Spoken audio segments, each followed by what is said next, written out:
하나님 정말 감사합니다. 우리 원준이를 생각하면 어떤 버려진 자리에 있었던 이 아들을 하나님이 이토록 사랑하시고 버려진 돌과 같은 이 형제를 보석같이 반짝반짝 닦으시고 가르시고, 그래서 하나님께 영광을 돌릴 만한 하나님의 사람으로 어떻게 만드시는가를 우리가 지난 1년 보았습니다. 이 살아계신 하나님을 그 아버지도 보게 하시고 원준이 가슴 속에 있는 하나님을 향한 이 찬양이 그 아버지의 영혼에도 넘치고 이 가정에 구원이 되도록 축복하여 주옵소서.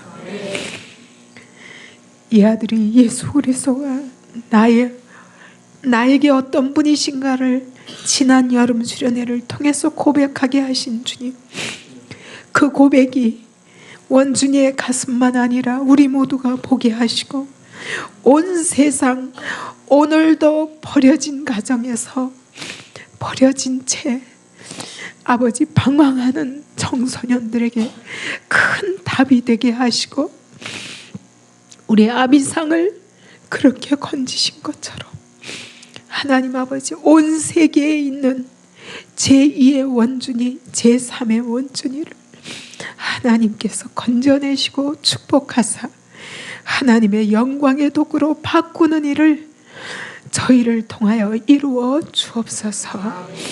아버지께 감사드리며 이 아들을 통해서 영광 받으시고 뿐만 아니라 하나님 여기에 모아준 우리 청년들, 우리 청소년들, 심지어 센터 속에 버려진 아이들에 이르기까지 하나님의 사랑으로 갈고 닦고서 이 세상 가정이 깨어지고 학교가 깨어지고 사회가 깨어지는 이때 하나님의 교회를 통해서 복음을 통해서 회복되는 영혼들이 날마다 많아지도록 축복하여 주옵소서. 아버지께 감사드리며 살아계신 예수님 이름으로 기도하였습니다.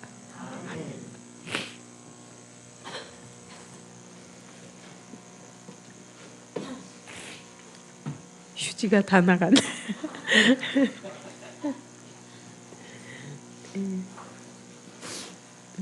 여러분들이 강단을 안 돌봐주면 맨날 이런 사태가 벌어집니다.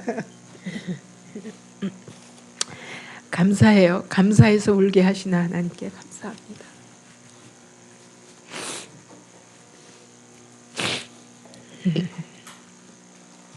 오늘 본문을 우리가 같이 읽겠습니다. 느헤미야 5장 1절부터 19절까지를 같이 교독합니다.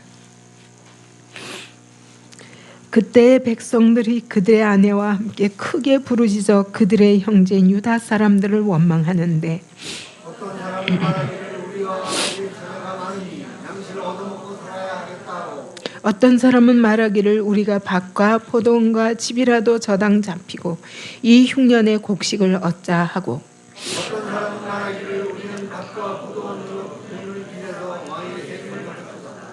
우리 육체도 우리 형제의 육체와 같고 우리 자녀도 그들의 자녀와 같거늘 이제 우리 자녀를 종으로 파는도다. 우리 딸 중에 벌써 종된 자가 있고 우리의 밭과 포도원이 이미 남의 것이 되었으나 우리에게는 아무런 힘이 없도다 하더라. 내가 백성이 부르짖음과 이런 말을 듣고 크게 노하였으나 깊이 생각하고 귀족들과 민장들을 꾸짖어 그들에게 이르기를 너희가 각기 형제에게 높은 이자를 취하는도다 하고 대회를 열고 그들을 쳐서 그들에게 이르기를 우리는 이방인의 손에 팔린 우리 형제 유다사람들을 우리의 힘을 다하여 도로 살았거늘 그들을 팔고자 하느냐, 더구나 우리의 손에 팔리게 하겠느냐. 그들이 잠잠하여 말이 없기로 내가 또 이르기를 너희의 소행이 좋지 못하도다. 우리의 대적이 이방 사람의 비방을 생각하고 우리 하나님을 경외하는 가운데 행할 것이 아니냐.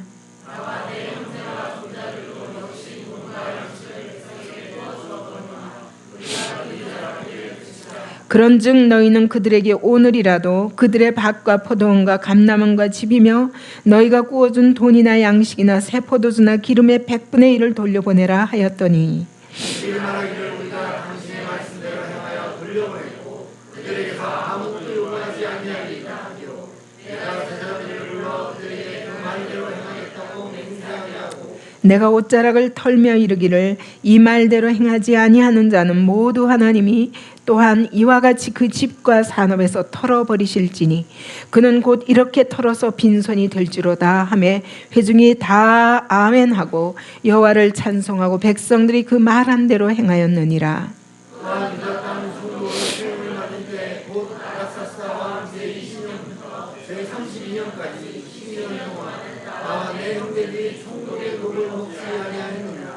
나보다 먼저 있었던 총독들은 백성에게서 양식과 포도주와 또 은 40세겔을 그들에게서 빼앗았고 또한 그들의 종자들도 백성을 압제하였으나 나는 하나님을 경외함으로 이같이 행하지 아니하고 너희와 이 성벽 공사에 힘을 다하며 땅을 사지 아니하였고 내 모든 종자들도 모여서 일을 하였으며 또 내 상에는 유다 사람들과 민장들 150명이 있고 그 외에도 우리 주위에 있는 이방 족속들 중에서 우리에게 나온 자들이 있었는데 내 나를 위하여 소한 마리와 살찐 양 6마리를 준비하며 닭도 많이 준비하고 열흘에 한 번씩은 각종 포도주를 갖추었나니 비록 이같이 하였을지라도 내가 총독의 녹을 요구하지 아니하였으면 이 백성의 구역이 중하였으므로 함께 읽겠습니다. 내 하나님이여 내가 이 백성을 위하여 행한 모든 일을 기억하사 내게 은혜를 베푸시옵소서. 아멘.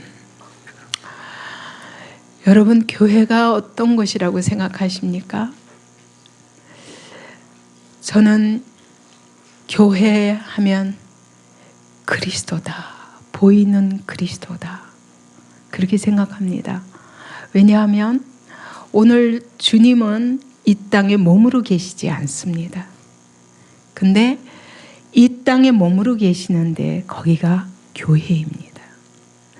눈으로 보기에는 많은 사람들이 있습니다.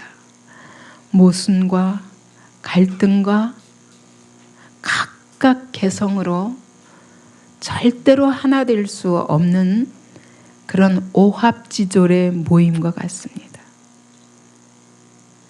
어찌 보면 모순투성입니다. 그런데 주님은 이런 사람들의 모임을 가리켜서 뭐라고 말씀하시냐면 그리스도의 몸이다 라고 얘기하십니다. 그게 무슨 말입니까? 여러분, 하나님은 영이시기 때문에 절대로 몸으로 계실 수가 없습니다. 근데 말씀이신 하나님이, 영이신 하나님이 육신이 되어 우리 가운데 오신 분이 예수 그리스도예요. 오늘 그분은 이 땅에서 죽으시고 부활하셔 승천하시 여기 안 계십니다. 그런데 제2의 몸을 입고 이 땅에 계시는데 그게 교회입니다. 그렇기 때문에 교회 속에서는 어떤 사람이 모이고 어떤 모순과 어떤 과정이 있다 할지라도 여기 그리스도께서 계시고 그분은 교회를 통해서 세상에게 자기를 나타내시기를 원하십니다. 그래서 교회는 보이는 건 사람이지만 실제 교회는 사람의 모임이 아닙니다. 우리 각 사람을 하나로 묶어서 우리 가운데서 일하시는 분이 그리스도이십니다. 그래서 교회의 존재 목적은 그리스도를 나타내는 것입니다. 세상은 그리스도를 볼 수 없습니다. 그러나 교회를 통해서 그리스도를 보게 됩니다. 오늘 가슴 아픈 것은 세상이 하나님의 교회를 조롱하는 시대에 우리가 살고 있습니다. 근데 저는 이것이 너무 가슴 아픈. 어떻게 하면 그리스도를 드러낼까? 어떻게 하면 그분이 나타나실까? 일하는 사람이 목사도 아니고 전도사도 아닙니다.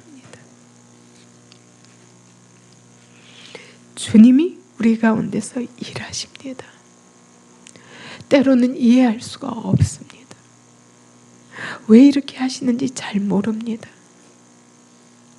그러나 저는 한 가지가 소망입니다.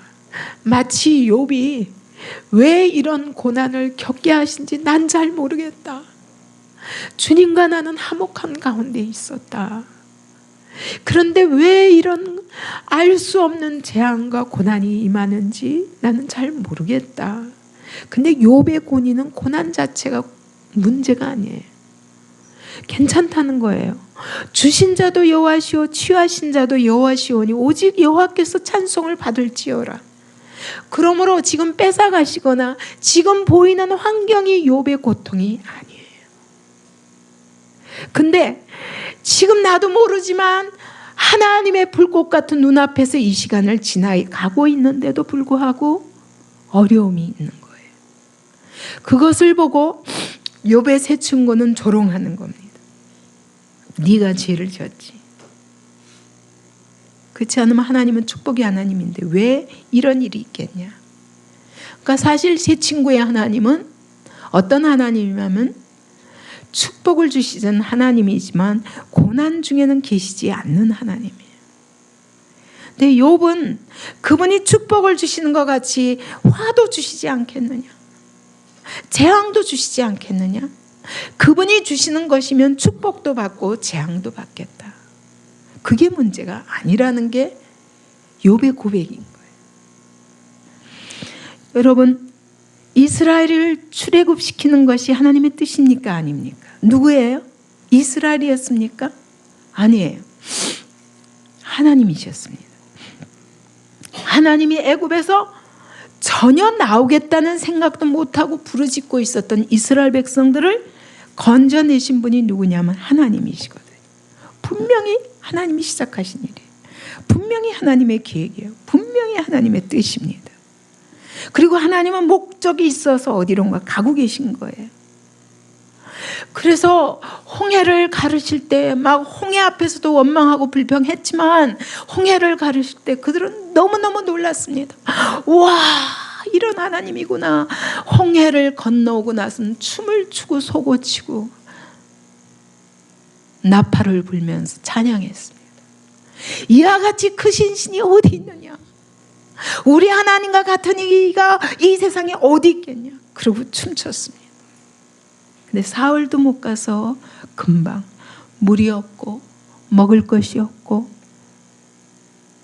또 금방 원망과 불평, 끊임없는 어려움 가운데 아말렉이 쳐들어오고 봐도 길은 안 보이고 그냥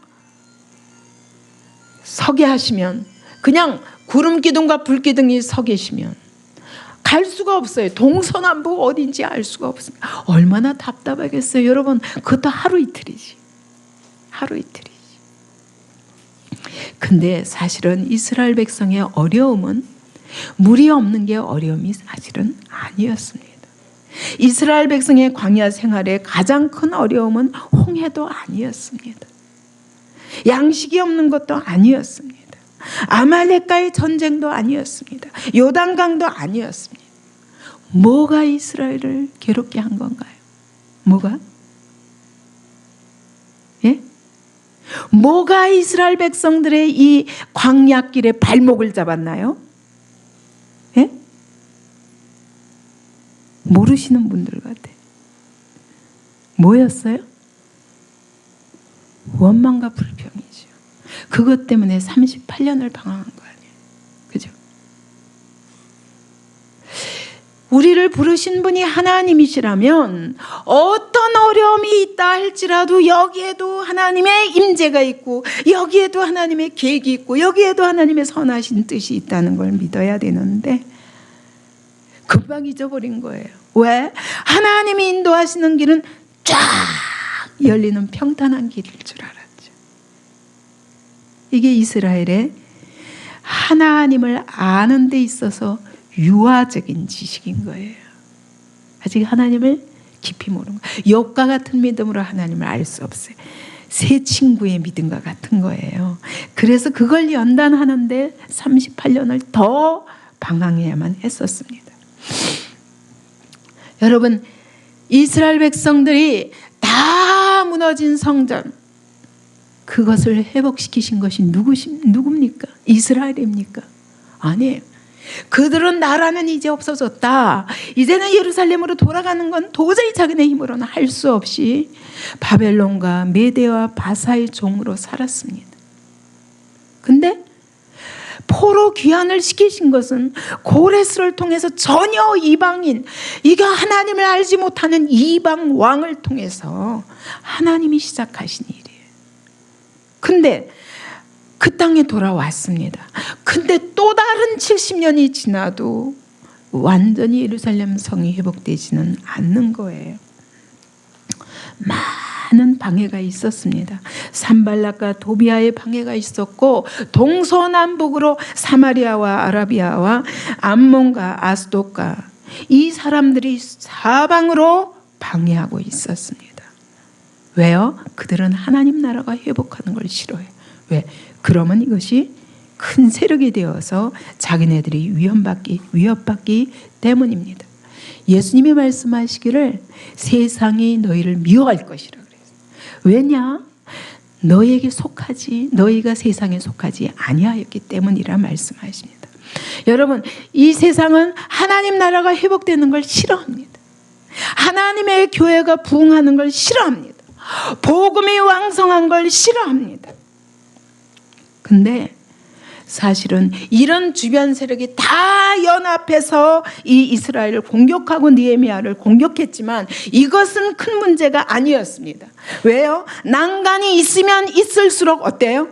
여러분, 우리가 다 한 운명이라는 걸 알기 때문에 어때요? 하나가 되는 거예요, 오히려. 그래서 믿음이 오히려 연합하고 믿음이 합해져서 하나가 될 수 있는 계기가 됩니다.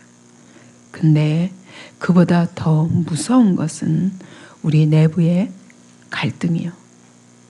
우리 내부의 위기인 것입니다. 사단의 가장 최후의 것이 우리로 하여금 낙심시키고, 그래서 좌절하게 하고, 그래서 분열하게 하고 하나한 마음이 되지 못하게 하는 것이 사단의 계획입니다. 여러분, 여러분의 삶에도 각 사람이 다 영적 전쟁이 있습니다. 그죠? 온 가정이 구원받기에는 그렇게 오랜 세월 기도해 왔는데 정말 부부가 하나 되기가 어려워요. 그죠? 믿음 안에서 하나 되기가 어려워요. 너무 긴 시간인 것 같아요. 저도 처음에는 그랬어요. 내가 이렇게 희생하면 하나님이 싹 속히 하시리라. 한 번도 낙심하지 않았어요. 하루에도 이만큼씩만 변하면 막 하나님 앞에 기뻐하면서 감사하면서 하나님 감사합니다. 근데요, 이 시간도 길어지면 지치더라고요. 그죠? 길어요. 왜냐하면 믿음이 하나가 되어 간다는 게 쉽지 않은 거예요. 그래서 여러분, 어려서부터 자녀들을 키우지 않으면 여러분 시간이 지나는 것만큼 어렵습니다. 열심히 기도하고 열심히 영적 싸움을 싸우고 열심히 믿고, 그렇지만 눈에 보이는 것도 없고 손에 잡히는 것도 없을 때 우리 안에 뭐가 생깁니까? 낙심이 생기고 원망과 불평이 생기는 거예요. 과연 하나님이 관심 있으신 건가? 우리 가정이 정말 하나님 앞에 쓰이는 게 관심 있으신 건가? 하나님이 정말 나를 사랑하시는가? 내 기도를 들으시는가? 이럴 때가 있는 거예요. 문제는 여기에 있어요. 오히려 밖에서 막 공격이 들어올 적에는 우리가 하나 되어서, 여러분 가족도 그래요. 자, 밖에서 위험이 오면요, 남편, 아내, 자녀 하나가 돼가지고 확 기도할 때 얼마나 신나는 일이에요. 그래서 핍박받는 게 오히려, 고난받는 게 오히려 축복이에요. 근데 문제는 우리 안에, 내부 안에서 한 마음이 될 수 없는 게 문제예요. 여러분, 아브라함도 잘 견뎠어요. 갈대아우로 떠나라니까 갈 바도 모르고 떠났다고요. 와서 하나님이 이 땅이다 가나안에 거했어요. 근데 계속 어려움이 와요. 흉년이 와서 또 애굽으로 내려갔다가 또 그냥 아비멜렉 왕에게 그냥 당할 뻔하고 애굽 왕에게 당하고 막 그래가지고 또 다시 올라오고 10년을 기다려도 아이가 없는 거예요. 분명히 씨를 주신다고 하고 땅을 주신다고 하셨는데 땅도 아직 이방 사람들이 다 왕이고 씨를 주신다고 했는데 씨는커녕 보이지 싹 씨 안 보이는 거예요. 이때 자 아브라함은 이제 그래도 기다린다고 기다렸는데 아내가 옆에서 딱 말하는 거예요. 여보 아무래도 아닌 것 같아. 이제 내가 내년이면 몇 살인데 아이가 생길 리가 없어. 그러니까 아가를 통해서라도 아이를 낳으라. 아브라함도 믿음을 잘 지키다가 아내의 말을 들으니까 그런 것 같은 거예요. 그럴지도 몰라. 그래가지고 하갈 취했다가 또 얼마나 고생합니까 이 가정이. 예, 13년 고생하죠. 이스마엘이 13세가 되었을 때까지 얼마나 고생합니까? 왜? 가정 불화 때문에 두 아내 사이에서. 이런 게 우리가 하나님 나라를 세워가는데 문제인 거예요. 문제는 아브라함과 사라 사이에 일치가 될 수 없는 것입니다. 초대교회도 그랬어요.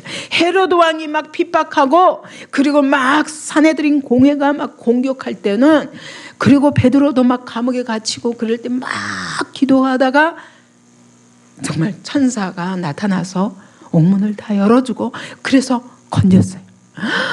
정말 베드로가 올 줄은 몰랐어요. 기도하면서도 기도응답을 그렇게 하실 줄 몰랐어요.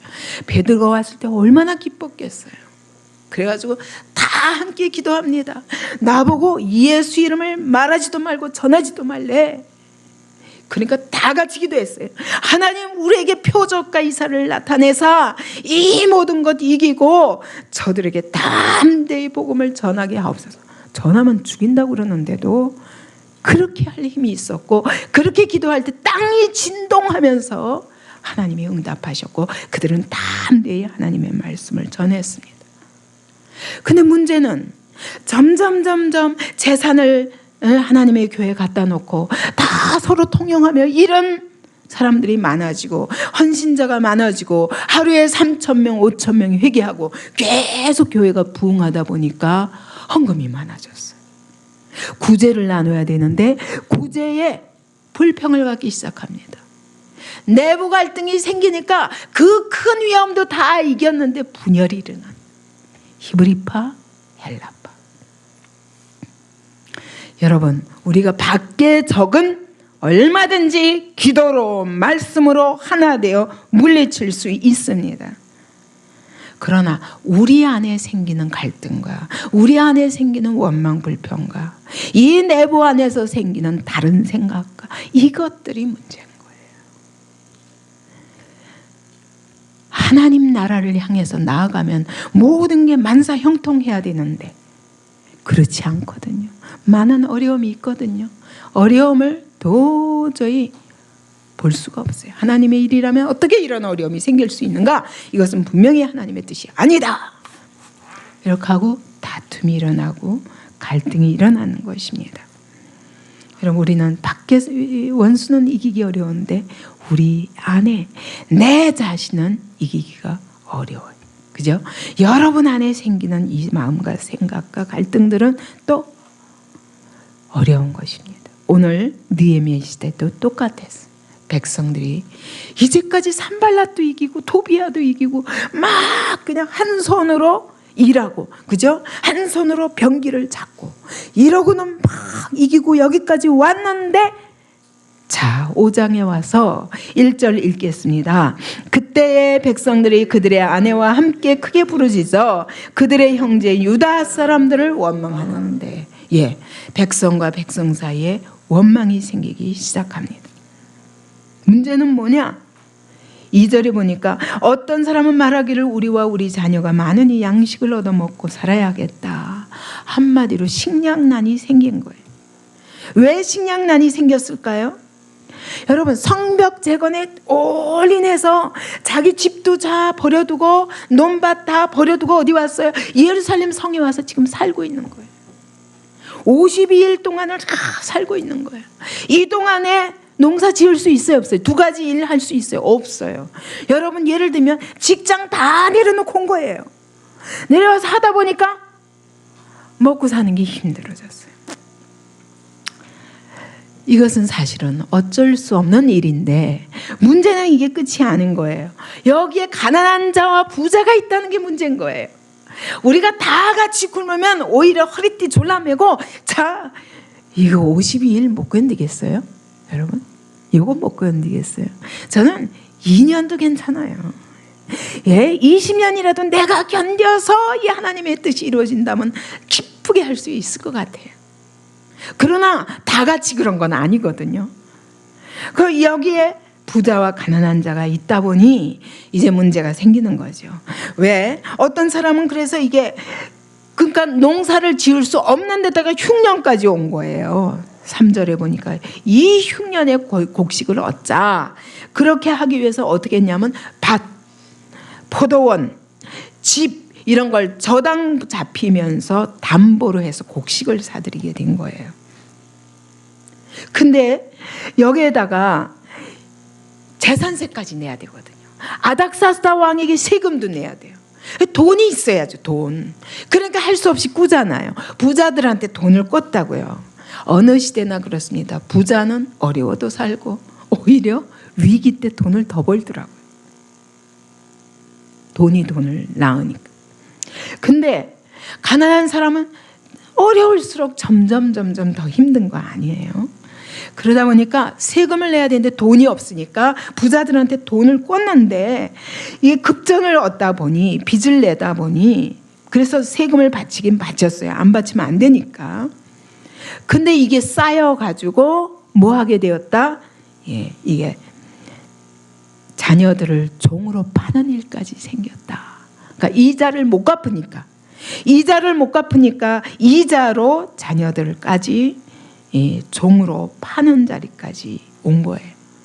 누구한테? 동족한테. 유대인들끼리 이런 일이 일어나는 거예요. 그러니까 원망이 생길 수밖에. 아니 너는 하나님의 백성이고 나는 아니야? 너는 유대인이고 나는 아니냐? 나도 성벽 건축하고 너도 성벽 건축하고 너는 부자잖아. 그럼 뭐야 불공평. 우리는 못하겠다. 여러분 이쯤 되면 야 부자들끼리 하자 이럴 수도 있잖아요. 근데 하나님의 나라는 그런 게 아니더라고요. 가난한 자나 부자나. 저도 기도하면서 하나님께 그런 음성을 듣게 됩니다. 가난한 자나 부자나. 어떤 사람은 폐지를 팔아서라도 헌금하고 부자라서 많이 낼 수 있고 부자라서 돈을 벌어서 하나님 앞에 드리는 것보다 모든 사람이 참여하는 게 더 귀중하다. 왜? 하나님은 우리의 양이 아니라 우리의 마음의 중심, 믿음의 중심을 받으시고 우리의 헌신을 받으시기 원하시는 거예요. 그래서 하나님은 다 참여하기를 원하시는 거예요. 부자나 가난한 자나. 근데 이런 원망이 생기기 시작하고 우리 육체도 형제의 육체 너희 육체와 뭐가 다르냐? 우리 자녀도 너희 자녀와 뭐가 다르냐? 다 하나님 백성 아니냐? 다 하나님의 교회 안에 한 식구 아니냐? 근데 왜 너희는 이렇게 편하고 우리는 이런 고통까지 우리의 자녀를 종으로 파는 일까지 있어야만 되느냐라고 얘기하는 거예요. 물론 이게 2달 동안에 있은 일은 아닙니다. 그래서 어떤 사람은 이것을 후에 기록한 것이다 라고 말하지만 어쨌든 이 유다 사회 전체에 이런 불공평이 있었던 것입니다. 그래서 어떤 사람은 담보하다가 아예 뺏겨버려요. 원금을 못 갚으니까. 그래서 밭과 포도원이 남의 것이 되었으니 이런데 이걸 찾을 힘이 없다. 원망하는 게 맞긴 맞죠. 그죠? 그때 6절 보십시다. 내가 백성의 부르짖음과 이런 말을 듣고 크게 노하였으나. 느헤미야가 이 이야기를 듣고 너무 화가 났어요. 이때 노하다는 얘기는 산발락과 도비아를 보고 노해한 거하고 이 백성들 보고 노한 거와 똑같아요. 똑같은 단어예요. 이것은 똑같은 종류의 사단의 공격이라고 느헤미야가 생각하는 것입니다. 우리가 분노라 참아야지 그래도 이럴 수 있어요. 근데 여러분 분노에도 2가지 분노가 있어요. 인간적인 관점으로 보는 분노가 있고 하나님의 관점으로 보는 분노가 있어요. 그것은 나의 분노가 아니에요. 예수님도 이 성전에서 막 상을 둘러 엎으셨어요. 분노하셨어요. 이것은 하나님의 진노입니다. 거룩한 분노입니다. 느헤미야에게 거룩한 분노가 생겼습니다. 하나님 나라에 이런 일이 있을 수 있냐? 그에게 노대로 하면 어떻게 해야 돼요? 그냥 진짜 둘러 엎든지 그래 가라 너희는 하지 마라 이럴 수 있지만 그럴 수가 없었어요. 이것은 느헤미야가 주인이 아니라 이 일의 주인은 하나님이시기 때문입니다. 그래서 그는 7절에 보니까 깊이 생각하고, 여기서 원어를 찾아보니까 중심에 계획하고, 옛날 한글 번역에는 중심에 계획하고 그랬어요. 근데 이것을 원어로 찾아보니까 자기 자신을, 자기 마음을 다스렸대요. 막 너무 화가 나. 이 사건이 어떻게 형제간에 이런 일이 있을 수 있냐, 똑같이 하나님의 일을 하면서 어떻게 형제가 형제를 종으로 팔고 이런 일이 있을 수 있냐, 너무 속상하지만 하나님 앞에 자기 마음을 한번 다스렸습니다. 그리고 나서 귀족들과 민장들을 꾸짖어 그들에게 이르기를, 결국 문제가 어디 있다고 봤냐면 귀족층에 있는 거예요. 있는 사람들에게 있는 거예요. 가진 자들에게 있다고 본 것입니다. 그들이 사회적 지위와 기득권을 이용해서 폭리를 취하고 있는 것입니다. 어떻게 형제에게서 이자를 받으면서까지 이 형제들이 다 성전 건축에, 지금 성벽 건축에 다 헌신하고 있는데 같이 도와서 서로의 어려움을 보충하면서 주고받고 필요를 채우면서 일을 함께 해야지, 돈이 있다고 세상 사람과 똑같이 이자를 받고 이런 일은 있을 수 없다는 거죠.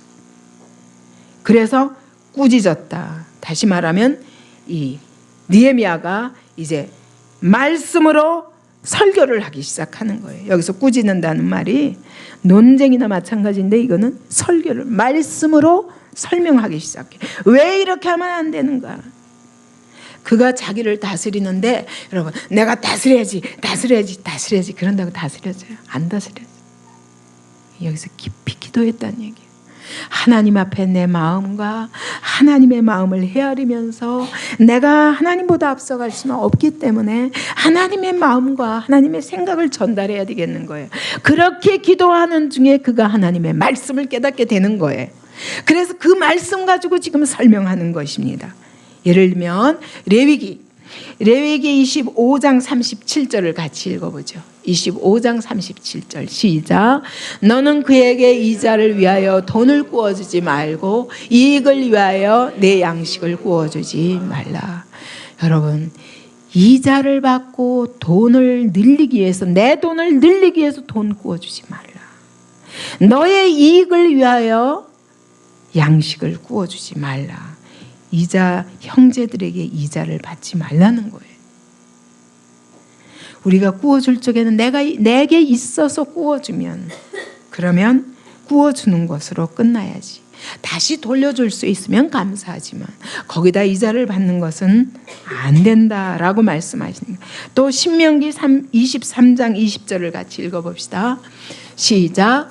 타국인에게 네가 구워주면 이자를 받아도 되거니와 내 형제에게 구워주거든 이자를 받지 말라. 그리하면 내 하나님 여호와께서 네가 들어가서 차지할 땅에서 내 손으로 하는 범사에 복을 내리시리라. 하나님이 갚아주시겠다는 거예요. 내가 내 형제에게, 타국인에게는 괜찮지만 내 형제에게는 받지 말라는 거예요. 그것은 내가 갚겠다. 왜? 내 자녀니까. 내 자녀니까. 그런 말씀을 분명히 성경에 있는데, 그러면 내가 그 차지할 땅에 들어가서 내 손으로 하는 범사에 내가 복을 내리면 내가 이자 받는 것보다 내가 더 축복할 거야. 여러분, 그렇기 때문에 우리는 형제가 형제를 서로 돕고 서로 섬기는 것이 바로 하나님께 구워드리는 거예요. 반드시 갚아주십니다. 반드시 갚아주십니다. 근데 형제를 이용해서 나의 이익을 위하여 형제를 이용하려 되면 하나님 이건 너무 미워하시는 거예요. 그래서 제가 여러분에게 이 시간을 빌려서 얘기합니다. 교회 안에서 돈거래 하지 마세요. 뒷돈거래 하지 마세요. 여러분이 여러분의 그런 직업에 따라서도 또 형제에게 강요할 수 있어요. 저는 그럴 때 옆에서 보면 참 안타깝습니다. 서로 돕긴 해야 되지만 그것은 강요할 일이 아니에요. 왜? 예수 그리스도께서 가운데 껴 계시기 때문입니다. 여러분, 필요해서 그럴 수는 있어요. 필요해서 내가 할 수는 있지만 여러분, 강요는 안 됩니다. 그것이 하나님께 영광을 가립니다. 언젠가는 반드시 가리고 원망이 돌아오게 됩니다.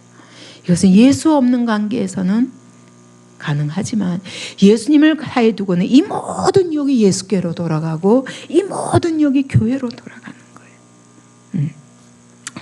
그래서 꾸짖으면서 말하는 겁니다. 너희가 각기 형제에게 높은 이자를 취하는구나. 고리대금 업자의 고리대금. 이건 안 된다는 거예요. 그래서 느헤미야가 대회를 열었습니다. 그리고 그들을 쳐서 책망하는 거예요. 그들을 쳐서 무섭게 책망하는 것입니다. 이 대회가 뭐겠어요? 교회는요, 일주일에 몇 번씩 모입니다.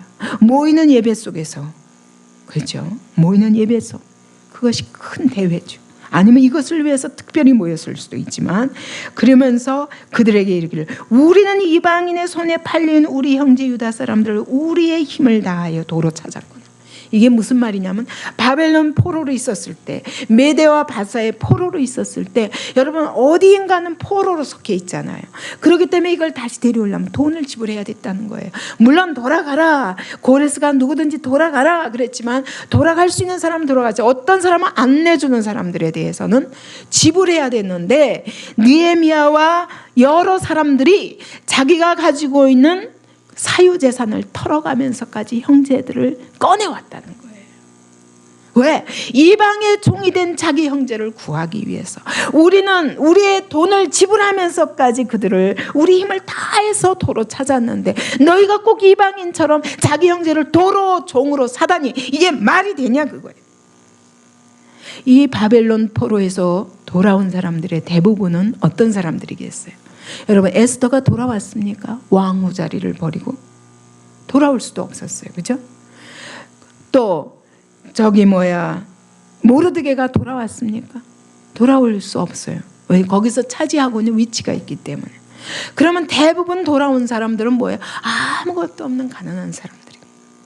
아니면 정말 형제들에 의해서 그냥 값을 주고 그리고 꺼내온 사람들인 거예요. 그런데 너희는 너희 형제를 팔고자 하느냐? 이게 무슨 일이냐? 유다 사람이 유다 사람을 종으로 삼을 수 있느냐? 하나님의 백성이 또 다른 하나님의 백성을 종으로 삼을 수 있느냐? 할 수 없다는 거예요. 왜? 주인이 누구예요? 하나님의 백성의 주인은 하나님이에요. 누가? 하나님이 주인이신데. 그러니까 로마서에도 그러잖아요. 너희가 형제를 판단하는 것은 뭘 판단하는 것과 같다? 그를 세우시는 주님을 비판하는 것과 같다고 그랬어요. 왜요? 우리 모두 하나님의 사람들입니다. 그런 논리로, 하나님의 말씀의 원리로 지금 느헤미야가 책망하는 것입니다. 사실 이건 참 어려운 일이에요. 지금 느헤미야가 총독으로서 그 지대를 다 다스려야 되는데, 지금 책망하는 사람들이 누구예요? 귀족들이에요. 부자들이에요. 이 사람들하고 손을 잡아야 느헤미야가 총독으로서 힘있게 일할 수 있지, 이 사람들의 도움 없이는 안 돼요. 근데 이 사람들을 쳐서 이렇게 무섭게 백성들 앞에서 책망한다는 것은 자기 정치 생명을 내어놓은 거예요. 이게 중요한 게 아니에요. 나는 지금 총독으로 앉아있는 것은 내가 아닥사스다 왕의 명령을 받아오고 아닥사스다의 영을 따라서 이 일을 하는 것이 아니라, 나는 하나님의 명령을 조차 이 자리에 와 있기 때문에 이 땅에 하나님의 나라를 다시 세우고 하나님의 성전을 회복하고 하나님의 성벽을 회복해서 예루살렘 성을 다시 온전한 하나님의 성으로 회복시키는 것, 이게 나의 목표다. 그렇기 때문에 귀족, 민장, 특권층하고 손잡지 않는 거예요. 저는 이번에 대통령 선거를 보면서 너무너무 가슴 아파요. 그렇게 나라를 책임질 리더가 나올까? 여러분 기도해야 돼요. 제가 에스더 운동본부에서 끊임없이 메시지가 날아올 때마다 저는 하나님께 감사합니다. 나는 못하지만 이런 운동, 기도 운동을 하는 사람들이 있어서 너무 감사합니다. 구구절절히 얼마나 많은 사람들에게 이 메시지를 보내겠어요. 여러분 보시거든 기도하시기 바랍니다. 지금은 나라의 위기입니다. 여러분 나라가 없으면 우리는 믿음도 세울 수가 없습니다. 그리고 그 다음 리더가 어떤 사람인가는 이 나라의 영적 분위기를 좌우합니다. 그것은 앞으로 되돌이킬 수 없는 전쟁을 초래할 수도 있고, 사실은 북한은 다 무너졌습니다. 이제 다 무너져서 이제 먹기만 될 때 우리는 그걸 준비해야 되는 거예요. 통일을 준비해야 할 시간이거든요. 근데 우리끼리 지금 싸우고 있을 시간이 아니에요. 다 무너진 나라 편들고 그들에게 비를 맞추면서 할 일이 아니라고요. 그죠? 너무 안타깝습니다. 내 영의 눈을 열기에는 우리 백성이 너무 혼미한 가운데 있는 거예요. 저 여러분 리더로 각 교회도 마찬가지입니다. 어떤 어려움이 있어도 여러분 모든 책임을 나 하나 지겠다라는 사람이 내가 죽고 이 교회를 세우겠다, 내가 죽고 이 나라를 세우겠다라는 사람이 나오지 않으면 여러분 이 시대는 소망 없는 시대. 요리조리 책임을 피하고 백성들의 표만 얻으려 하는 바로 이것 때문에 일본이 오늘 망해 있는데, 그런데 그걸 똑같이 따라가는 그런 전철을 밟을 수는 없습니다. 오늘 하나님의 교회도 마찬가지입니다. 여러분 세상의 인기를 얻고 사람들의 인기를 얻고자 이 자리에 있는 것이 아닙니다. 여러분 저를 밟고 가십시오. 저는 기도합니다. 하나님 제가 밟혀도 하나님의 뜻이 세워지길 원합니다. 제가 밟혀도 우리의 청년들 다음 세대에 하나님 나라가 힘있게 세워지기를 원합니다. 모든 책임은 제가 지겠습니다. 이것이 저의 고백입니다. 그렇기 때문에 어떤 상황이라도 지금 하나님이 보시고 아시고 인도하고 계시기 때문에 나는 그 하나님 앞에 감사하고 찬양하며 가리라. 그것이 저의 고백입니다. 그것이 때로는 이스라엘 백성처럼 물이 없을 수도 있어요. 홍해가 앞에 놓일 수도 있습니다. 아말렉이 쳐들어올 수도 있습니다. 양식이 없어서 못 견디는 시간이 올 수도 있습니다. 그러나 우리는 가야 됩니다. 성전 건축과 영적 회복을 이루어서 세상을 향하여 나아가야 합니다. 저는 이 걸음은 절대로 우리 하나님은 멈추지 않습니다. 우리가 실패해도 그분은 절대로 멈추지 않습니다. 하나님의 나라에는 절대로 후퇴가 없습니다. 9절에 내가 또 이르기를 너희의 소행이 좋지 못하도다. 우리의 대적이 이방 사람의 비방을 생각하고 우리 하나님을 경외하는 가운데 행할 것이 아니냐. 야, 세상에서도 이런 일이 없다. 세상에서도 형제를 불쌍히 여길 수 있는데 너희가 이방인들의 조롱거리가 되겠느냐. 하나님의 교회가 이렇게 분란하고, 이건 있을 수 없습니다. 여러분 오늘날 세상에서 아무리 하나님의 교회가 조롱받아도 여러분 하나님의 교회는 하나님의 교회를 보호해야 됩니다. 서로 교회끼리 비난하고 하나님의 종들끼리 비난하면서 네가 옳다 내가 옳다, 전 이건 절대로 아니라고 생각합니다. 이것이 바로 하나님 나라를 무너뜨리는 것입니다. 왜? 이 우리 안에 계신 예수 그리스도의 이름 때문에. 교회는 사람이 아니에요. 목사가 주인이 아니에요. 그리스도가 주인이 있어요.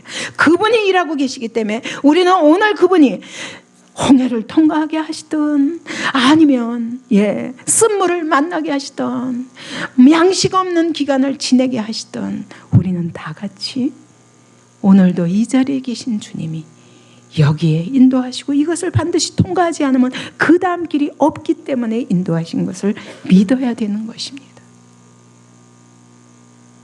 그래서 눈에 보이는 환경, 눈에 보이는 조건 이런 게 중요한 게 아니라고 말이에요. 우리 안에서 행하시는 그 하나님을 끈질기게 그분에게서 눈을 떼는 순간, 바람과 파도를 받아보는 순간 우리 물에 빠집니다. 끝까지 그놈만 바라봐야 돼. 그리고 물 위 같은 위험한 순간들을 믿음으로 이겨야 됩니다. 그렇게 하십시다. 예, 이것이 하나님의 교회의 힘입니다.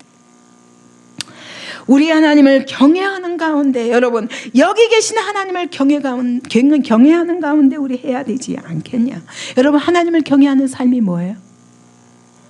뭐예요? 마태복음 22장 23장에서 하나님이 딱 두 가지로 말씀하셨어요. 뭐요? 네? 뭐요? 성경을 못 외우시니까. 뭐라고요? 무엇이 어느 계명이 크니까? 뭐가 크다고요? 성경 전체를, 온 율법과 강령을 딱 한마디로 뭐라고요? 하나님 사랑과 이웃 사랑. 그렇다면 너가 정말 하나님을 경외한다면 지금 내 이웃을 사랑하라. 내 옆에 있는 이웃을 사랑하라는 10절에 보니까, 그래서 나와 내 형제와 종자들도 역시 돈과 양식을 백성에게 구워 주었거니와 우리가 그 이자 받기를 그치자. 이자 면제. 출애굽기 22장 35절 봅시다. 다 같이 읽습니다. 출애굽기 22장 35절 시작. 내 형제가 가난하게, 다시, 내 형제가 가난하게 되어 빈손으로 내 곁에 있거든. 맞아요? 아니에요. 출애굽기 22장 35절. 여러분이 찾으십시오. 차라리. 출애굽기 22장, 아침마다 정확히 해서 보내는데 왜 빠질까? 22장 35절. 출애굽기 22장 25절 진짜 시작. 내가 만일 너와 함께한 내 백성 중에서 가난한 자에게 돈을 구워주면 너는 그에게 채권자 같이 하지 말며 이자를 받지 말 것이다. 이 말씀에 근거해서 이자를 받기를 그치자. 레위기 25장 35절부터 시작. 내 형제가 가난하게 되어 빈손으로 내 곁에 있거든 너는 그를 도와 거류민이나 동거민처럼 너와 함께 생활하게 하되. 예, 너와 함께 가난한 자가 있거든요. 같이 살라는 거예요. 35절 36절 너는 그에게 이자를 받지 말고 내 하나님을 경외하며 내 형제로 너와 함께 생활하게 할 것인즉 너는 그에게 이자를 위하여 돈을 구워주지 말고 이익을 위하여 내 양식을 구워주지 말라. 38절 나는 너희의 하나님이 되며 또 가나안 땅을 너희에게 주려고 애굽 땅에서 너희를 인도하여 낸 너희 하나님 여호와이니라. 예, 하나님이 되며 가나안 땅을 너에게 주려고 애굽 땅에서 인도해낸 하나님이야. 그러므로 이 모든 백성들을 하나님이 하나하나 불러 모아서 지금 데려가고 있는 거야. 너희끼리 그러지 말라는 거야. 저기 가면 적각구로 흐르는 땅이 있어. 거기서 내가 너희를 다 똑같이 분배해 줄 거야 라고 말씀하시면서 이자 받기를 그치자 그래. 11절에 그런즉 너희는 그들에게 오늘이라도 그들의 밭과 포도원과 감나원과 집이며 너희가 구워준 돈이나 양식이나 새 포도주나 기름의 100분의 1을 돌려보내라. 그러니까 1%씩 이자를 받았던 거예요. 그거 다 돌려주라는 거예요. 이제까지 받은 거 다 돌려주라는 거예요. 이걸요 한두 사람이 아니라 공동체 전체가 그렇게 하자고 지금 말하고 있는 거예요. 이자를 반환해라. 밭을 뺏었거는 돌려줘라. 포도원을 뺏었느냐? 돌려줘라. 감람원을 뺏었느냐? 집을 뺏었느냐? 돌려주라는 거예요. 성경에 보면 그랬어요. 옷은 저당을 잡혔다 할지라도 해질녘이면 반드시 돌려줘라. 왜? 추워서 안 된다. 하나님 그렇게 자기 백성을 사랑하시는 거예요. 만약 맷돌을 저당 잡혔냐? 맷돌 없이는 밥 못 먹잖아요. 음식을 못 먹으니까 맷돌 당장 저녁에는 돌려줘라. 해지기 전에. 그 사람이 갚지 못해도. 우리 하나님이 그런 하나님. 자기 백성 하나하나를 너무 불꽃 같은 눈으로 사랑하시는데 너희가 어떻게 그걸 이자만 다 돌려줘라. 변상해라. 그러니까 우리가 잘못했구나 이제부터 받지 말자가 아니라는 거예요. 이제까지 받은 거 다 변상하라는 거예요. 근데 어떤 목사님이 해외여행을 가셨는데 유대인 안내자가 있었답니다. 근데 이스라엘에 가도 이렇게 제가 처음에 중국 가니까 중국 시골에 가면요, 여러분 깜짝 놀라게 됩니다. 왜냐면요, 아이들이요 이 새카만 손 가지고 벌떼같이 몰려들어요. 제가 그때 처음에 갔을 때가 94년도였거든요. 그때만 해도 중국은 정말 길가에 말똥, 소똥이 그냥 있고 차 거의 볼 수가 없었어요. 전부 마차 아니면 자전거가 전부지 차를 별로 볼 수가 없었고 옷도 색깔 있는 옷이 없어요. 처음에 시커멓거나 그 군복 있잖아요. 인민복 그거밖에 없었거든요. 근데 시골에 가면 벌떼같이 아이들이 몰려있는데 한 수십 명이요. 막 이 더러운 손하고 깡통을 들고요. 외국인만 보면요 붙잡고 안 나요. 옷 붙잡고 1달러 요 말만 배워가지고 1달러 그 1달러가 별로 큰 게 아니잖아요. 외국인들이 그거 동전을 이렇게 깡통에다 쌓고 계속 다녔는데 이게요 한 명 주면 난리가 나요. 우르르 어디서 갑자기 몰려드는 겁니다. 그래서 이스라엘에 가도 그런 아이들이 있다는 거예요. 그런데 그 유대인이라면 이 중에 유대인은 하나도 없습니다. 그런데 어떻게 그럴 수 있냐? 유대인 아이는 절대 없다는 거예요. 왜냐하면 혹시 유대인 아이 중에 가난한 자가 있으면 다 주변 사람들이 보살핀대. 그래서 유대인은 절대로 거지를 용납하지 못한대. 거지가 있으면 다 그 이웃에서 다 돌보아서 절대로 거지로 살 수 없도록 한다는. 와, 이게 이 사람들의 그 유대인들의 정신이 이런 것입니다. 오늘 우리가 그들이 예수 그리스도를 모른다고 우리가 사실은 그들의 믿음을 우습게 여기지만 사실은 하나님의 말씀대로 사는 그 원리에 있어서는 정말 이거는 우리 그리스도인들이 우리는 이 어마어마한 예수님의 피값 하나님의 백성이라는 이름만 아니라 피값으로 모든 죄를 사함받고 모든 구원의 축복을 누리면서도 이런 순종을 안 한다는 건 참 죄악이다라는 생각이 들어요.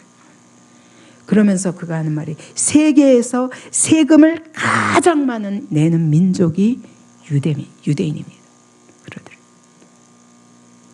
왜요? 이렇게 이웃의 그 모든 가난까지 책임지는 거예요. 근데 여러분 우리 하나님의 교회 안에서 이런 일이 없다면 참 부끄러운 일입니다. 여러분 우리 서로 돌아봅시다. 옆에 사람의 형편이 어떤지, 혹시 하나님의 영광 가리는 자리에 있지 않은지, 그가 어떻게 아파하는지, 너가 하나님의 평안하라 그러면서 주고 먹을 것도 안 주면서 돌려보낸다면 그게 죄라고 야고보서가 말씀하지 않습니까? 이렇게 그냥 강력하게 모든 공동체에 선포하는 것입니다. 느헤미야가. 전 정말 이 느헤미야의 이런 리더십이 정말 부러워. 나는 진짜 발뒤꿈치도 못 따라가겠다. 어떻게 하면 이런 사람이 있으니까 이렇게 성벽 건축이 그냥 52일 만에 이루어지지 라는 생각이 들어요.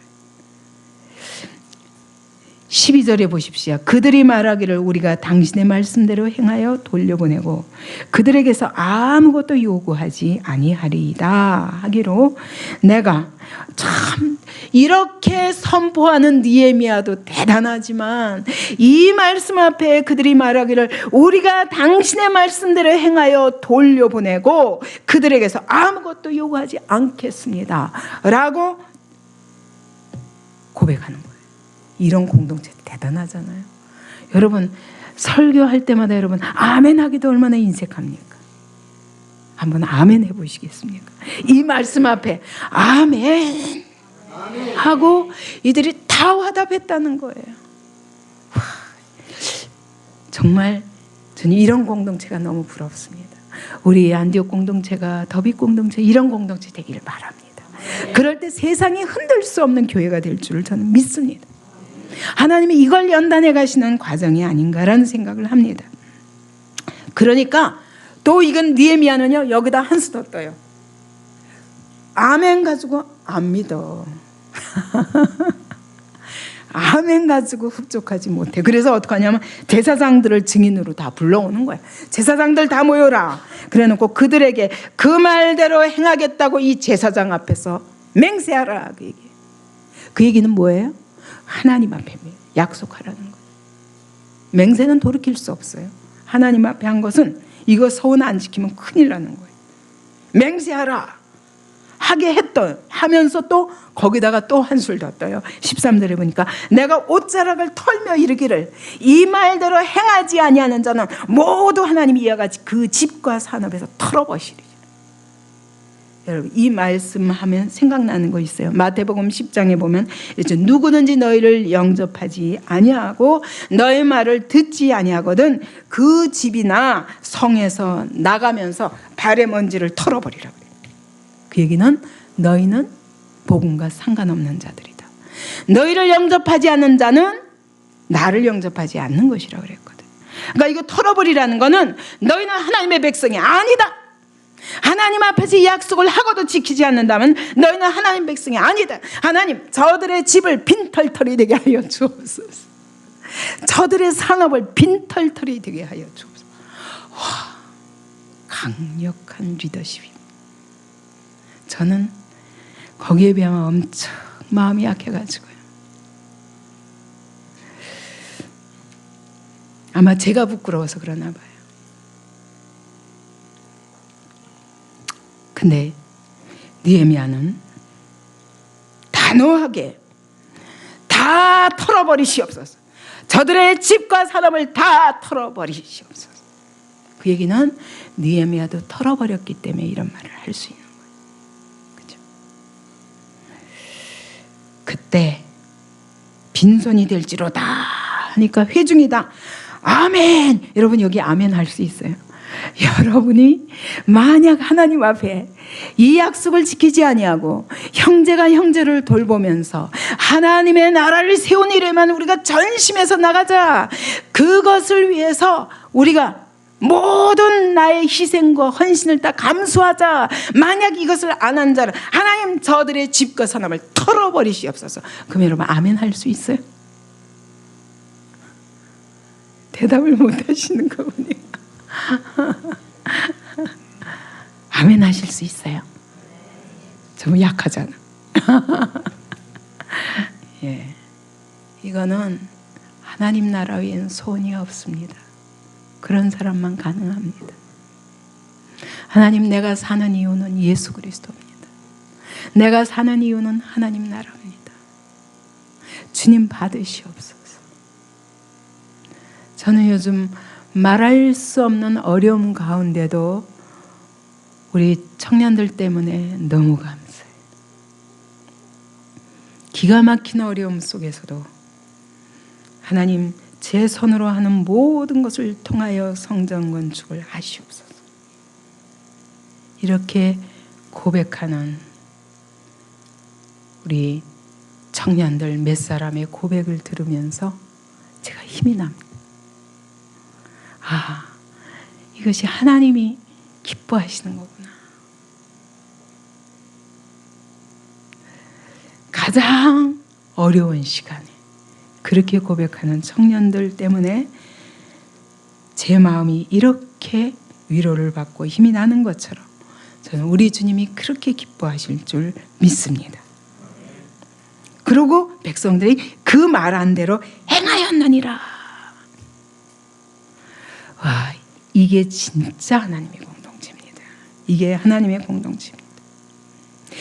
느헤미야가 사실은 시작은 성벽 건축이라는 돌을 쌓는 일, 쌓아진 것들이 무너진 그것을 다시 쌓는 일, 그리고 무너진 성전 문들을 다시 짜서 맞추는 일, 이런 일에 불과한 것 같습니다. 그죠? 겉으로 보기에는 건물을 쌓는 일이에요. 그런데 이 일을 통해서 어떤 일이 이어지냐면 형제가 형제를 의식하며 우리는 하나님의 공동체구나. 우리는 하나님 나라를 위하여 함께 부름받은 자들이구나. 이 모든 짐을 같이 져야 하는구나. 부자는 다 내어놓고 가난한 자들을 도우면서 우리의 목표는 하나님 나라구나. 이거를 하나가 되어 고백하고 같이 부흥하는 거예요. 하나님의 교회가 부흥하는 것입니다. 성벽 재건이, 여러분 오늘 우리의 성전 건축은, 제가 늘 말하거든요, 성전 건축, 돌을 쌓고 건물을 짓는 그 자체가 아니라 이 일을 통하여 우리 안에 하나님 하신 일을 보게 되면서 우리 안에 이루어질 영적 부흥, 그리고 세상을 향하여 힘있게 나아가게 되는 그런 첫걸음, 이것을 소망하는 것입니다. 이런 공동체가 소망이 있는 공동체입니다. 모든 사람이 참여한 거예요. 가난한 자나 부자나 다 한 마음이 되고 한 가족이 되어서 서로의 어려운 것들을 같이 지고, 같이 짐을 지고, 어려울 때 우리는 이러기 쉽습니다. 당신 때문이잖아. 목사님 때문에, 전도사님들 때문에, 사랑방장 때문에, 뭐 때문에, 어쩌고 저쩌고. 여러분, 이것이 굉장히 옳은 것 같지만 오늘 아침 설교대로 의의는 없습니다. 우리는 다만 우리 가운데 일하시는 그 주님께 순종하고 있을 뿐이요. 혹시 잘못간다 할지라도 우리 주님은 바르게 인도하실 것을 저는 확신합니다. 왜요? 소원이 하나님 나라밖에 없기 때문에. 만약 다른 것이 섞여 있으면 이것은 분명히 여기에 문제가 있을 수 있지만, 하나님이 믿음으로 시작한 일은 끝까지 미련할 만큼 믿고 순종하고, 이 어려움 뒤에, 이 홍해 속에도 길이 있고, 이 쓴물도 단물로 바꾸시는 하나님, 만나가 없고 메추라기가 없고 물이 없어도 우리 하나님의 반석에서 물을 내시는 하나님이 이 가운데도 하나님의 선하심이 있다고 믿었더라면 그들이 원망불평 안 했을 거예요. 문제는 원망불평이, 모세 너 때문에 네가 애굽에서 건져내가지고 우리를 죽게 하는도다, 매장지가 없어서 애굽까지 인도했느냐? 아니 여러분, 모세들 알겠어요? 모세들 알겠냐? 순종하고 온 걸음인데, 이것은 통과해야 하는 걸음이지, 이것이 끝이 아니고 지금 하나님께 우리가 순종하는 한 그 걸음은 통과해야 되는 과정인 것입니다. 이런 상황에서도 지도자의 말을 믿고 지도자의 입술로 전하는 말씀에 순종하면서 다 한 마음으로 순종하고 행하였느니라. 다 아멘. 잃어버려도 좋다는 거예요. 빈털털이 돼도 좋다는 거예요. 이것은 하나님 나라에 대한 소원, 이 성벽 건축이 하나님이 우리에게 맡기신 일이라는 그 고백이 없이는 불가능한 것입니다. 근데 이렇게 할 수 있었던 리더십이 어디에 있었냐? 14절에 보니까 유다 땅 총독으로 세움받은 때 곧 아닥사스다 왕 제20년부터 32년까지 12년 동안 나와 내 형제들이 총독의 녹을 먹지 아니하였느니라. 총독이었지만 월급을 받지 않았다는 것. 사실은 이 교회도 세운 날로부터 받을 이 느헤미야가 그랬던 것처럼 제가 12년 동안은 계산을 해보니까 12년 되더라고요. 12년 동안은 사례비 한 푼 안 받고 교회를 여기까지 지었습니다.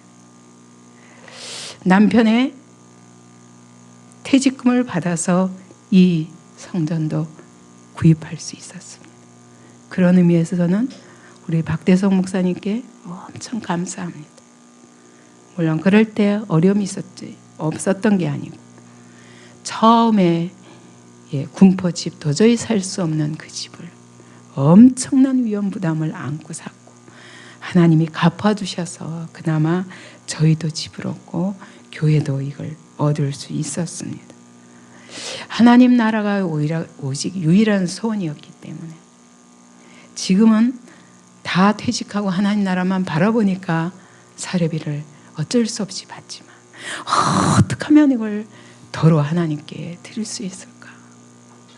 저는 하나님께 고백합니다. 나는 하나님 아무것도 없어도 돼요. 하나님의 성전에서 먹고 자다가 하나님의 성전에서 주님 앞에 부름받았으면 좋겠어요. 그것이 저의 고백입니다. 느헤미야가 이렇게 할 수 있었던 것은 느헤미야의 헌신을 백성들이 믿었기 때문입니다. 그는 자기 자신이 다 드렸습니다. 15절에 보니까 나보다 먼저 있었던 총독들은 원래 관행이 뭐냐? 총독의 관행이 뭐냐? 15절에 보니까 양식과 포도주와 은 40세겔을 그들에게서 백성들에게서 양식을 받고 포도주를 받고 은 40세겔씩 꼭 세금을 내게 했다는 거예요. 그리고 뿐만 아니라 그 종다들도, 다시 말하면 부하들까지도, 총독의 부하들까지도 백성을 압제했습니다. 부하들도 착취한 거예요. 뺏어가면 어떻게 할 길이 없었어요. 그러나 나는 하나님을 경외함으로 이같이 행하지 아니하고 관행을 깼다는 거예요. 사실은 관행을 깬다는 게 쉬운 일은 아닙니다. 전에 총독들도 왜 그러는데 넌 당신은 왜 이렇게 유별납니까? 여러분, 공무원 사회는 그렇게 돼 있거든요. 예? 느헤미야는 과감하게 하나님 나라 외에는 아무 소원이 없습니다. 그래서 16절에 보니까 도리어 이 성벽 공사에 힘을 다하며 땅을 사지 아니하였고 자기 사유재산 전혀 늘리지 않았습니다. 성벽 공사에 힘을 다하며. 전 처음에 우리 이명박 대통령이 자기는 대통령의 녹을 받지 않겠다 할 때 참 기뻐했었어요. 근데 요즘 또 이렇게 사실 그걸 또 뭐 사실이 어떤 건지는 모르지만 저런 것으로 인하여 아들과 형님과 이렇게 불려갔는데 너무 가슴 아파. 그게 아쉬운 게 아닐 텐데 끝까지 깨끗하게 하면 얼마나 좋을까. 물론 대통령 자신의 돈에서 나갔다 할지라도 아마 시비는 됐을 거예요. 그러나 제발 아니길 바랍니다. 근데 알 수가 없죠. 여러분, 성벽 공사에 모든 힘을 다 쏟았어. 내 종자들도 모여서 일을 해야 돼. 이 부하들까지도 전부 성벽 공사에, 공무원들을 다 동원해서 성벽 공사에. 그 다음에 뿐만 아니라 17절에 내 상에는 유다 사람들과 민장들 150명이 있고, 다시 말하면 판공비가 나올 거 아니에요. 외국에서 손님이 오면 접대해야 되고, 이 총독 관저 안에 사는 사람들과 이걸 다 거느리는데, 최연아, 다 거느리는데 엄청난 판공비가 나왔단 말이에요. 근데 판공비 전액을 다 드렸다는 거예요. 어떻게? 유다 사람들과 민장들 150명이. 여러분, 관저 안에서 같이 밥 먹는 사람이 150명이었다. 그러다 보니 매일 나오는 게 소 1마리, 양 6마리, 닭도 수없이 열흘마다 각종 포도주가 다 나오는데 이걸 다 자기 거 하나도 안 남기고 다 내놨다. 비록 이같이 하였을지라도 이렇게 하면서도 총독의 녹 월급도 안 받았다는 거예요. 12년 동안. 왜? 목적이 뭐냐? 왜? 18절 마지막에 이 백성의 부역이 중하였습니다. 예. 사실 우리 교회도 시작부터 여러분 정말 생활비도 스스로 마련하기 어려운 사람들의 모임이었습니다. 거기서 무슨 사례비는커녕 맨날 우리 집에서 같이 먹고 같이 살고, 몇 사람은 같이 살기도 했죠. 몇 달 동안. 이런 시간들을 통해서 오늘 교회가 여기까지 왔습니다. 저는 너무 감사해요. 근데 이제 하나님이 이렇게 많은 동역자들을 붙여주신 것이 너무 감사합니다.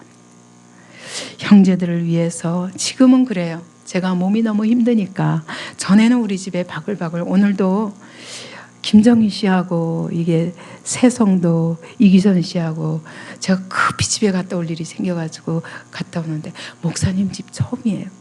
김정희 씨, 아니 처음이라니. 우리 집에서 맨날 먹고 맨날 모이고 주일이면 끝나면 다 우리 집으로 모였었는데 지금은 제가 기운이 없어서 여러분을 섬길 수가 없어요.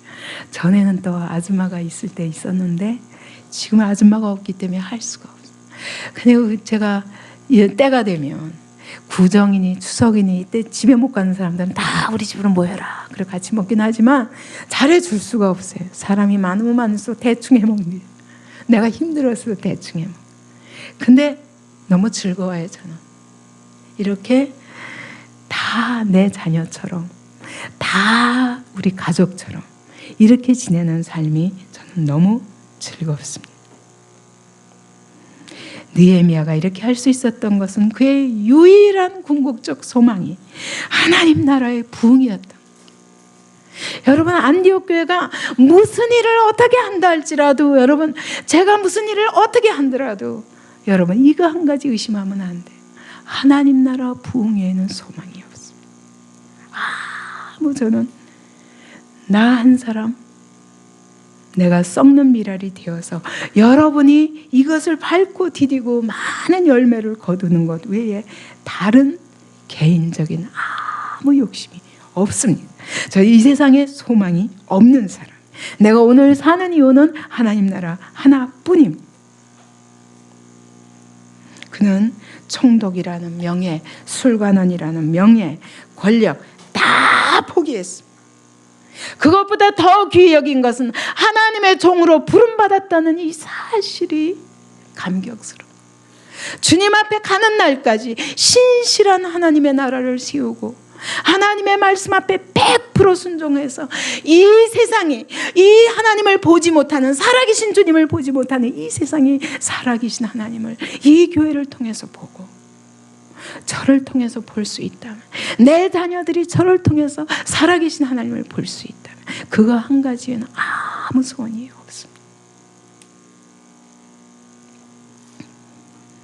믿음이 무엇입니까? 믿음이 없이는 하나님을 기쁘시게 못한다 하면서 히브리서 11장 6절은 말씀합니다. 하나님께 나아가는 자는 반드시 그가 계신 것과, 하나님 계신 것과 나아가는 자에게 상 주시는 이심을 믿어야 할지니라. 느헤미야가 이걸 믿었어요. 그래서 19절에 이렇게 말합니다. 이 모든 것을 하는 이유가 내 하나님이여, 내 하나님이여, 내가 이 백성을 위하여 행한 이 모든 일을 기억하시옵소서. 그리고 내게 은혜를 베푸시옵소서. 느헤미야는 내 창고를 채워주십시오, 내 집을 부자되게 해주십시오, 나를 더 오래 청독직에 있게 해주십시오. 그게 아니에요. 내게 은혜를 베푸사 이 손으로 시작한 성벽 건축이 온전하게 하나님의 영광 아래 이루어지기를 소원합니다. 이 은혜를 베풀어 주시옵소서. 이것이 저의 고백이기도 합니다. 여러분, 우리의 믿음은 당장 보이지는 않습니다. 아브라함에게 상이 보였습니까? 안 보였어요. 어디로 갈 바도 알지 못하는데 가라 그래서요 그냥 떠났어요. 가나안에 있으라고 그랬는데 사방을 돌아봐도 기근에다가 너무너무 다 이방인으로 둘러싸였어요. 근데 하나님이 이 땅을 주신대요. 거기다 씨를 주신대요. 25년을 기다렸어요. 얼마나 길었겠어요. 그러나 기다렸어요. 그것을 그러면서도 그는 앞으로 나아갈 내 본향을 바라봤다 그래. 약속의 땅을 바라보고 막벨라 굴을 그냥 준다 그러는데도 싫다, 나는 돈 주고 살이라. 임지훈 다 끝났어요. 예,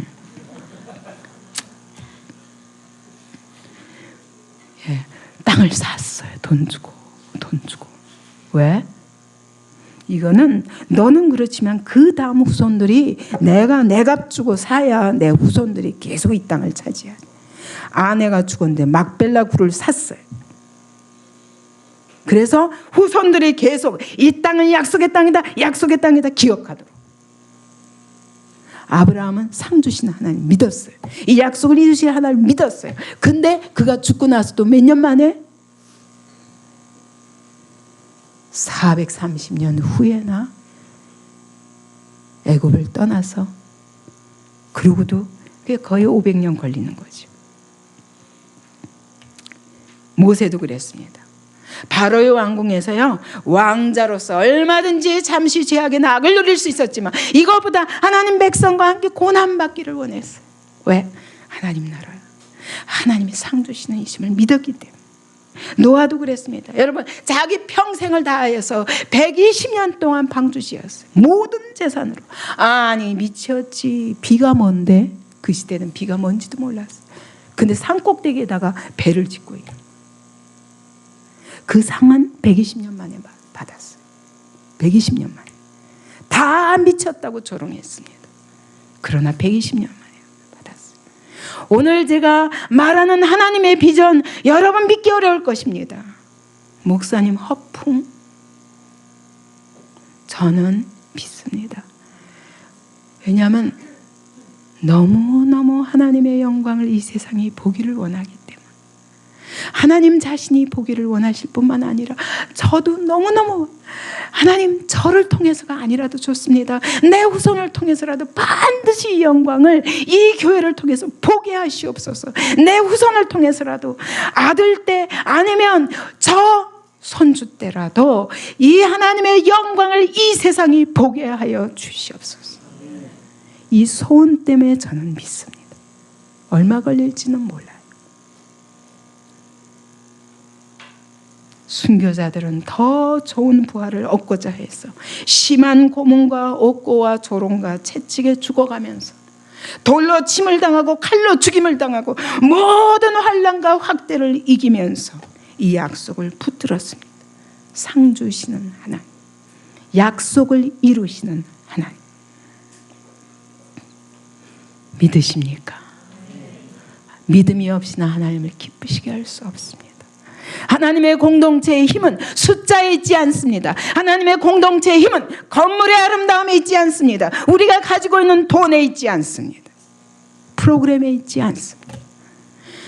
목사의 유명대에 달려있지 않습니다.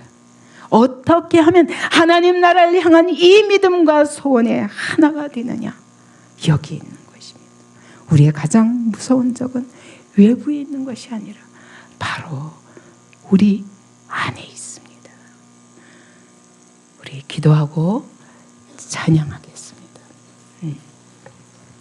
하나님, 우리 각 사람을 불러 모아서 한 몸을 이루게 하시고 우리 가운데 거하시는 주님을 찬양합니다.